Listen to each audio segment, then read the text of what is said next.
Well, would you look at that? That's a new Bronco, a Bronco Sport. And actually it looks pretty good, but very similar to like the Explorer.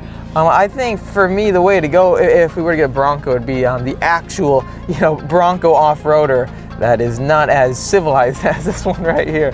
So let me know in the comments down below if you got one of these things on order. I know a lot of people who do. It's pretty cool though. Ready for this? Get ready for the pops. And then, wow, a lot of cars here it seems like. Look at this place. Wow, pretty crazy LaFerrari right there. Wow, insane. Another 600LT to the left, and I think this one is finished in silver, so that's a base color that you can get. This spot taken? No, you can take it. Okay, thanks.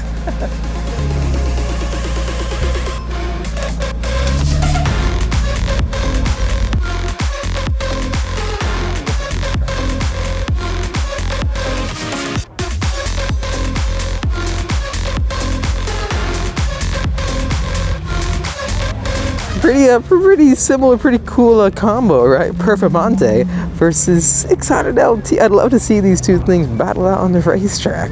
Alrighty, so I know I just made it here, but I arrived pretty late. So Joe and everybody else, we're all driving to a Koenigsegg event. Seems like people are already leaving this show. So let's go and hop inside the 600.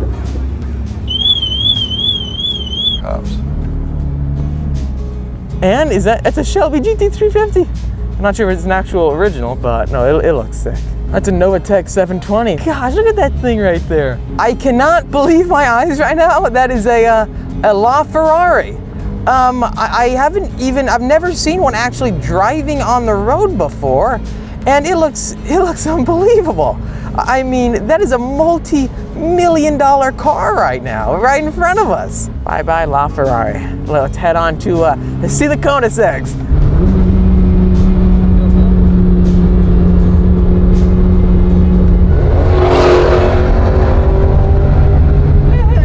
Okay, this is it. We have made it to the Koenigsegg event. Let's pull on in. We have made it to the Ghost Squadron location. Ton of awesome cars around me. Porsches everywhere. GT3 RS. Another GT3. Yep, keeps going. I love this purple actually. And then we have the 600LT over there next to a 570S finished in red. And then we have another 600 all the way down there. The owner is a super cool guy.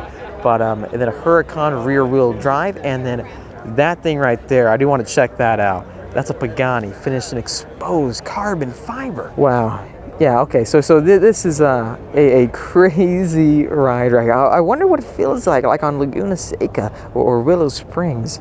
I mean, you probably wouldn't want to track it just because you wouldn't want to damage the thing, but it's really impressive because Paganis, to me, looking at them, it's kind of like they're pieces of art. And then coming this way, the Koenigsegg CCX, and this one, again, finished in exposed carbon fiber. These things are just so one-off. Yep, right here, this is it. Ruthie, the car that got the production speed records from, actually 5 world records right here. Got the doors up for the 600LT, and right next to it, we have a Ford GT, Carl's Ford GT, which looks incredible. And honestly, these two cars, it's crazy knowing what Ford did with that vehicle. It looks so different than anything else on the road. And having the vertical doors, if you notice one thing about it, these doors kind of go more up at an angle and those are more sideways, like slanted. The one thing I cannot get over with this car though is that diffuser right there in the back. It is the most aggressive diffuser I have ever seen, but making the exhaust go up out from the top, Mclaren could play around with this. And that is why this car looks as aggressive as it does. The Ford GT as well though, this thing is so alien-like. I mean, this is like from another planet almost, with the flying buttresses, right? The active arrow in the back, and then I think that's titanium exhaust. The diffuser on this it's different. It's not as aggressive. It would be cool to get both cars on the track together. Flash forward, we have officially left the group. However, we are next to a canyon road, and let's put in manual and have fun at this thing, shall we? So here we go, downshifting. Oh, it feels light. It feels agile. Oh my gosh, this thing is insane. You hear those pops? It's so raw.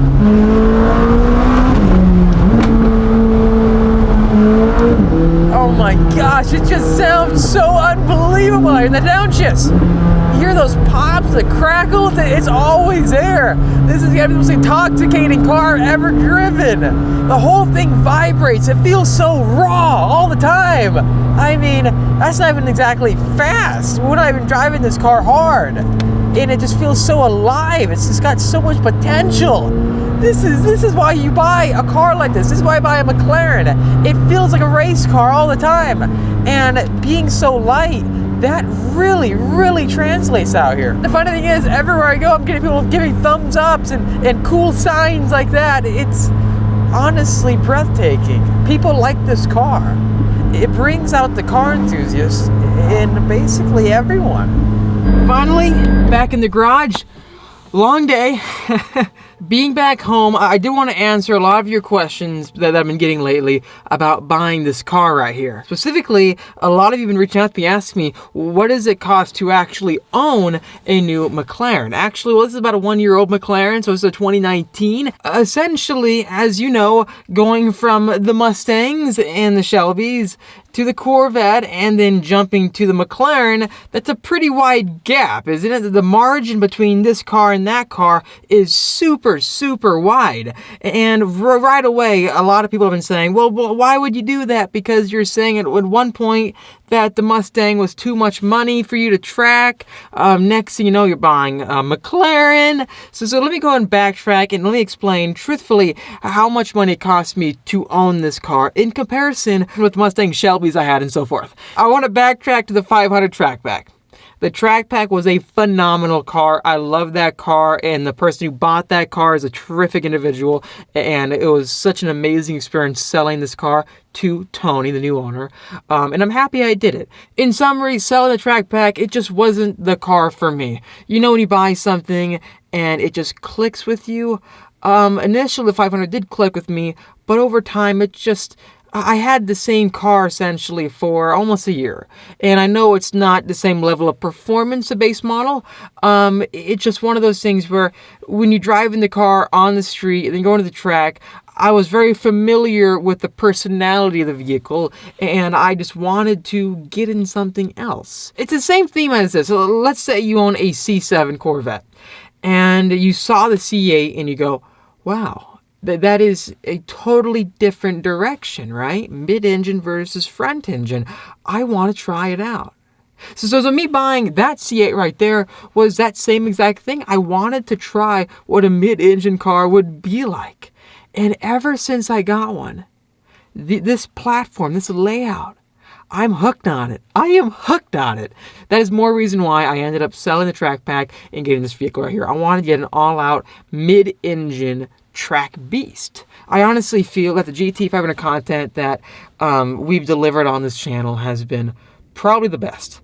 If you date back all the way to the handling back and all the adventures that we had with that car, I put well over, I think, like 14 or 15,000 miles in GT500s before I ended up finally moving away from them. So it's not like I had the car for a short while. I wasn't a Mustang guy. Not at all. I got that car. You know me. I put so many miles on those cars, and I loved them. I really did. But I just wanted to try something new. Anyways, let's go into the cost of owning a McLaren 600 LT, or really sort of any newer McLaren out there. I'm not talking about the MP412Cs and so forth. This is a 2019 vehicle, so it's relatively new when it comes to the lineup, right? I gotta be honest though, owning this car it's not as expensive as many of you think. So that is the funny part. So if I go into how much this costs to own compared to my Shelbys, what would you think I would say? If you honestly thought, you know, having a McLaren and then side by side with Shelbys, it's gonna be a night and day difference, I'll be honest with you, it's really not. 100%, having this car right here, it is not that expensive. Yes, the price point when you buy the car is a drastic gap. It really is. This car has an MSRP of, I think, like around $300,000. But buying used, obviously, you are saving with depreciation. However, the point I'm trying to say is this. In all honesty, I am saving thousands and thousands of dollars. Because my monthly payment on this car, $1,600. Also, insurance, $40 more than my track pack. So in summary, by selling my Mustangs and having this car right here, I am saving thousands of dollars. Because I took the money I had in those vehicles and I just pulled it out, pushed it over, and put it in this car right here. So by doing that, I got a faster car, a more intense vehicle, I'd say. I've always wanted to try a car like this. Come on, this is a super car. And I'm not paying more money at all. I'm saving money every single month. $200 for insurance. There you have it. It's less expensive for me to own this car than my Shelby Mustangs were. And insurance a month is only $40 more than my track pack was. So, I mean, come on. Who wouldn't take that opportunity? One thing I am looking into is the maintenance cost for this vehicle. I will make sure to keep all of you up to date when it comes to that.